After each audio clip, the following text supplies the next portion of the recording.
పూర్వం బుర్రిపాలెం అనే ఊరుండేది. ఆ ఊళ్ళో అందరూ ధనవంతులే ఉండేవారు. ఖరీదైన భవనాలతో ఊరు కలకలలాడుతూ ఉండేది. అయితే ఆ ఊరికొక సమస్య ఉంది. సంపద కలిగిన ఊరు కావడంతో దొంగలు ఎక్కువగా తిరుగుతూ ఉండేవారు. ప్రతిరోజు ఏదో ఒక ఇంట్లో దొంగతనం జరుగుతూ ఉండేది. చెప్పి మరీ దొంగతనాలు చేస్తూ ఉండేవారు. వారిని పట్టుకోవడం అంత సులువైన పని కాదు.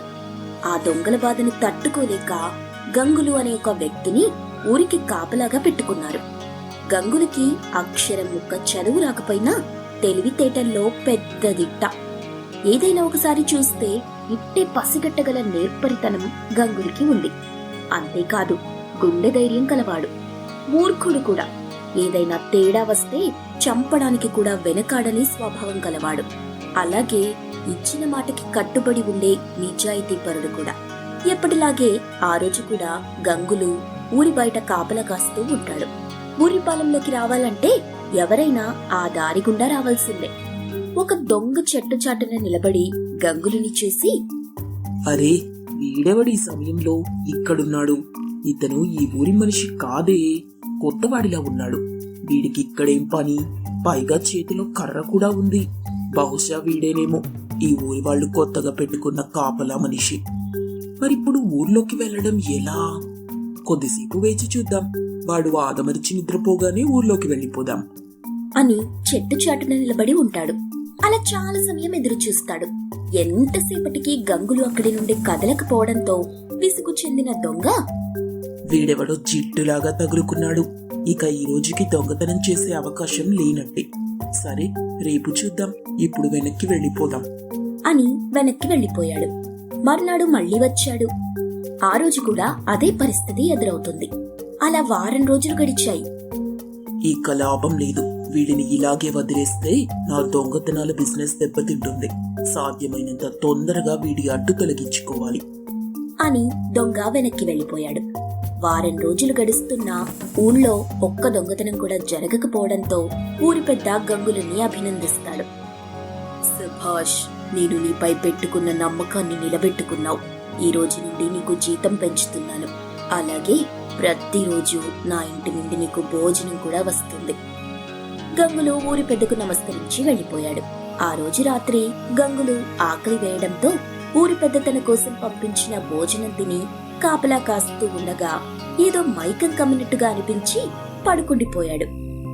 సమయం కోసం ఎదురు చూస్తున్న దొంగ ఊళ్ళోకి వెళ్లి దొంగతనం చేస్తాడు.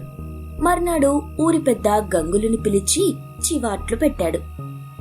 అప్పుడు గంగులు, ఈ రోజు ఆ దొంగను పట్టుకోవాలి అనుకొని భోంచేసి యథావిధిగా మైకం కమ్మినట్టుగా అనిపించి నిద్రపోయాడు. ఊళ్ళో మళ్లీ దొంగతనం జరిగింది. అరే, ఏంటిది? నేనెందుకు నిద్రపోతున్నాను?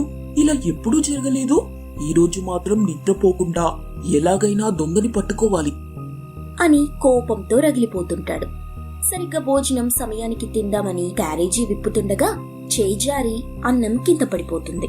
అక్కడే ఉన్న కుక్క ఒకటి ఆ అన్నం తిని కొద్దిసేపటికి మైకంతో అలాగే పడుకుండిపోతుంది. అదంతా గమనించిన గంగులుకి ఊరి పెద్దపై అనుమానం వస్తుంది.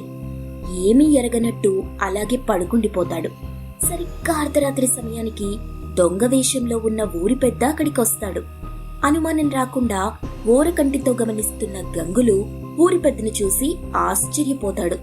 కోపంతో లేచి, ఇంత మోసమా? పాపం, అమాయకపు ప్రజలు కంచి చేను మేస్తుందని తెలుసుకోలేకపోయారు.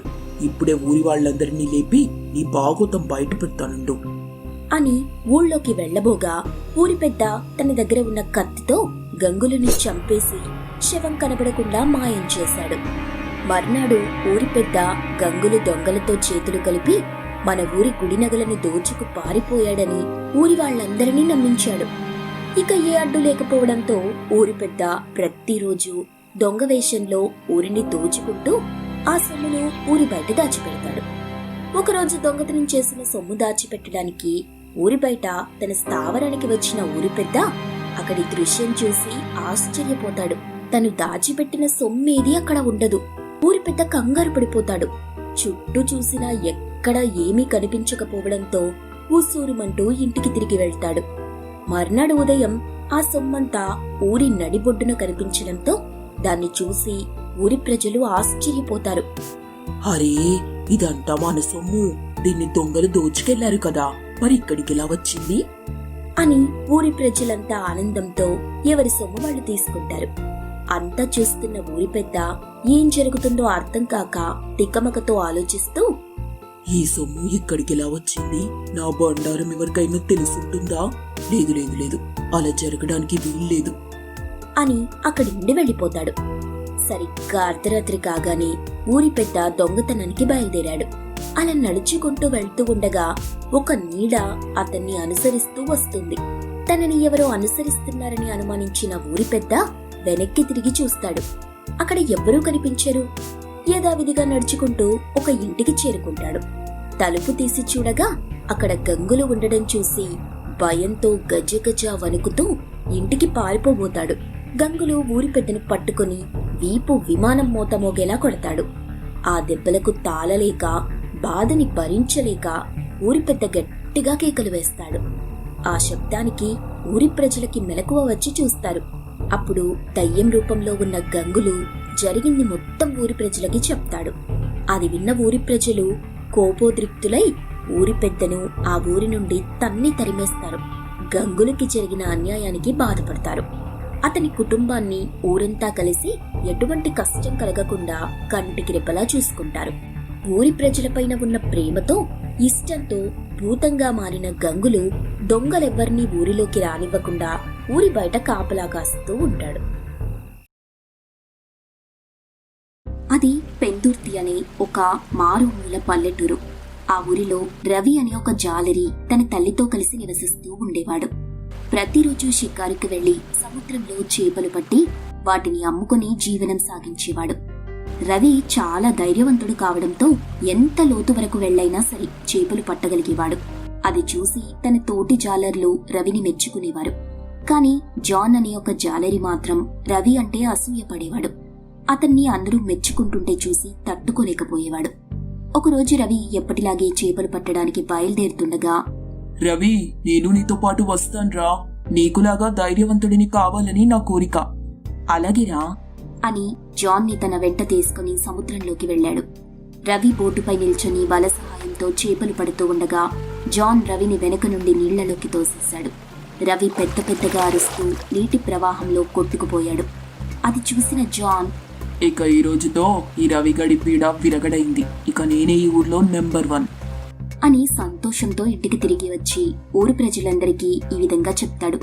నేను ఎంత చెప్పినా వినకుండా రవి సముద్రంలోని ప్రమాదకరమైన సుడిగుండాల ప్రదేశానికి చేపలు పట్టడానికి వెళ్లి అదుపు తప్పి సుడిగుండంలో పడిపోయాడు. అరే, ఏంటి నువ్వు చెప్పేది? అవును, పాపం రవి నా కళ్ళ ముందే ఆర్తనాదాలు చేస్తూ చనిపోయాడు. నేనెంత ప్రయత్నించినా రవిని కాపాడలేకపోయాను. ఇంటి దగ్గర తన కొడుకు రాక కోసం ఎదురు చూస్తున్న రవి తల్లి పట్టరాని దుఃఖంతో బాధపడుతూ రవి ఫోటో ముందు నిల్చొని, నాయనా, అప్పుడే నీకు 100 ఏళ్ళు నిండిపోయాయా? ఇంక నేను ఎవరి కోసం బతకాలి అంటూ ఏడుస్తూ ఉంటుంది. రవి ఈతలో ఎంతో నేర్పరి కావడం వల్ల సముద్రంలో దొరికిన ఒక దొంగ సహాయంతో ఎలాగోలా ఒడ్డుకు చేరుకున్నాడు. జాన్ ఎందుకు ఇలా చేశాడు? నేను వాణ్ణి ఎంతో నమ్మాను, కానీ వాడు నన్ను చంపడానికి ప్రయత్నిస్తాడని నేనెప్పుడూ అనుకోలేదు. ఎలాగైనా సరే వాడికి బుద్ధి చెప్పాలి అని తనలో తాను ఒక నిర్ణయానికి వచ్చాడు. ఒకరోజు రాత్రి సమయంలో రవి భూతంలా వేషం వేసుకుని జాన్ గది కిటికీ దగ్గరికి వచ్చి ఈ విధంగా పిలుస్తాడు. జాన్, నా మిత్రమా, ఏమిటి ఇంకా నిద్రపోతున్నావు? మనం చేపలు పట్టడానికి సముద్రంలోకి వెళ్ళాలి కదా. ఆ మాటలు విన్న జాన్ ఉలిక్కిపడి నిద్రలేచాడు. అరే, ఏంటిది? ఇది రవిగాడి గొంతులాగా ఉంది. బహుశా ఇదంతా నా భ్రమ ఉంటుందిలే అని పక్కకు తిరిగి చూడగానే అక్కడ రవి ఉండడం చూసి ఆశ్చర్యపోయి భయంతో వణికిపోతూ, భూతం భూతం రవి, నువ్వు చనిపోయావు కదా? లేదు, నేను చనిపోలేదు. నువ్వే నన్ను చంపేశావు. అందుకే నాతో పాటు నిన్ను కూడా తీసుకెళ్దామని వచ్చాను. ఏంటి నువ్వు అంటుంది? ప్లీజ్ నన్నేం చెయ్యకు, దయచేసి నన్ను వదిలిపెట్టు. లేదు లేదు లేదు, నేను నిన్ను కూడా తీసుకొస్తానని యమధర్మరాజుకి మాట ఇచ్చాను. ఆయనకు నీలాంటి చెడ్డవాళ్ల మాంసం అంటే చాలా ఇష్టమట. ఇప్పుడు నిన్ను కాని తీసుకెళ్ళకపోతే నీకు బదులు నన్ను తినేస్తాడు. రా వెళ్దాం. లేదు లేదు, నేను రాను, దయచేసి నన్ను వదిలిపెట్టు అంటూ కేకలు వేయడంతో అరుపులు విని పక్కింటి సుందరయ్య అక్కడికొచ్చాడు. అరే ఏమైంది జాన్, ఎందుకలా అరుస్తున్నావు? సమయానికి వచ్చావు సుందరం బాబాయ్, ఈ రవి నుండి నన్ను నువ్వే కాపాడాలి. రవా, అతను చనిపోయాడు కదా? అవును, ఆ చనిపోయిన రవి ఆత్మగా మా ఇక్కడికి వచ్చాడు, కావాలంటే చూడు అని రవి వైపు వేలు చూపిస్తాడు. అరే అబ్బాయి, నువ్వు భ్రమపడినట్టున్నావురా, ఇక్కడ ఎటువంటి ఆత్మ లేదు. అదేంటి, రవి ఆత్మ కళ్ళ ఎదురుగానే ఉన్న సుందరయ్య బాబాయ్కి ఎందుకు కనిపించడం లేదు? బహుశా తనని నేను చంపేశాను కాబట్టి నాపై పగ తీర్చుకోవడానికి వచ్చాడా ఏంటి? అందుకే నాకు మాత్రమే కనిపిస్తున్నాడా అని మనసులో అనుకుంటూ ఉండగా, ఒరే అబ్బాయి, చనిపోయిన వాళ్ళు ఇద్దరికి మాత్రమే కనిపిస్తారు. ఒకటి ప్రేమించే వాళ్ళకి, రెండు వాళ్ళని మోసం చేసిన వాళ్ళకి, లేదా వాళ్ళని చంపిన వాళ్ళకి. ఈ రెండింటిలో నువ్వు దేనికి సంబంధించిన వాడివి? భయపడుతున్నావంటే రవి చావుకి కొంపదీసి నువ్వు కాదు కదా కారణం. అప్పుడు జాన్ తనలో తాను, అరే అనవసరంగా భయపడిపోయి సుందరం బాబాయికి పట్టుబడిపోయేలా ఉన్నాను. ఎలాగైనా బాబాయికి అనుమానం రాకుండా ఈ విషయాన్ని దాటవేయాలి అని పకపక నవ్వుతూ, సుందరం బాబాయ్, నువ్వు నా మాటలు నమ్మేశావు కదూ. ఈరోజు డేట్ గుర్తుందా? ఏప్రిల్ 1. నిన్ను ఏప్రిల్ ఫుల్ చేద్దామని ఊరికే అలా నటించాను. అయినా నాకు రవికి మధ్య స్నేహమే కదా ఉంటుంది. సరే, నువ్వు వెళ్ళి పడుకో. సుందరయ్య అక్కడి నుండి వెళ్ళిపోయాడు. ఏరా, కథలు బాగానే చెప్తున్నావు. ఇలాంటి కథలు అన్నా గాని యమధర్మరాజుకి బాగా ఇష్టం. నిన్ను నూనెలో బాగా డీప్ ఫ్రై చేసుకొని ఫ్రిడ్జ్ లో పెట్టుకుని కొంచెం కొంచెంగా తింటారంట. నిన్ను తొందరగా తీసుకురమ్మని నన్ను పిలుస్తున్నారు. అదిగో, కావాలంటే ఆకాశం వైపు చూడు. లేదు లేదు, నేను చూడను. నీ ఇష్టం. మరి నీకుగా నువ్వు రావట్లేదని యమధర్మరాజే బయలుదేరొస్తున్నారు. ఇక నిన్ను కాపాడడం ఎవ్వరి వల్ల కాదు. ఆ మాటలకు భయపడిపోయిన జాన్ మర్నాడు తెల్లవారుజామున పరిగెత్తుకుంటూ ఊరి జనాల దగ్గరికి వెళ్లి, కాపాడండి కాపాడండి, రవి నన్ను చంపడానికి వస్తున్నాడు. మీ అందరి దగ్గర నేను ఒక విషయం దాచాను. రవి మీద అసూయతోని నేనే రవిని నీళ్లలోకి తోసి చంపేశాను. నన్ను క్షమించండి. నా మీద పగబట్టి రవి నన్ను చంపడానికి వస్తున్నాడు. ఆ మాటలకు అక్కడున్న ఊరి జనమంతా పగలబడి నవ్వుకుంటారు. వారందరూ అలా ఎందుకు నవ్వుతున్నారో అర్థం కాని జాన్ అయోమయంగా వాళ్ల ముఖాలు చూస్తూ ఉంటాడు. అప్పుడు ఊరి పెద్ద, రే జాన్, ఇదంతా రవి మేము కలిసి ఆడిన నాటకమే. జరిగింది మొత్తం రవి మాకు చెప్పాడు. అందుకే సుందరయ్య కూడా ఏమీ తెలియనట్టు నటించాడు. నీ ఎదురుగా ఉన్నది రవి ఆత్మ కాదు, మనిషి రూపంలో ఉన్న రవి అని మొత్తం విషయం జాన్ కి వివరించాడు. రవిపై హత్యా ప్రయత్నం చేసినందుకు జాన్ ను పోలీసులకు పట్టించారు.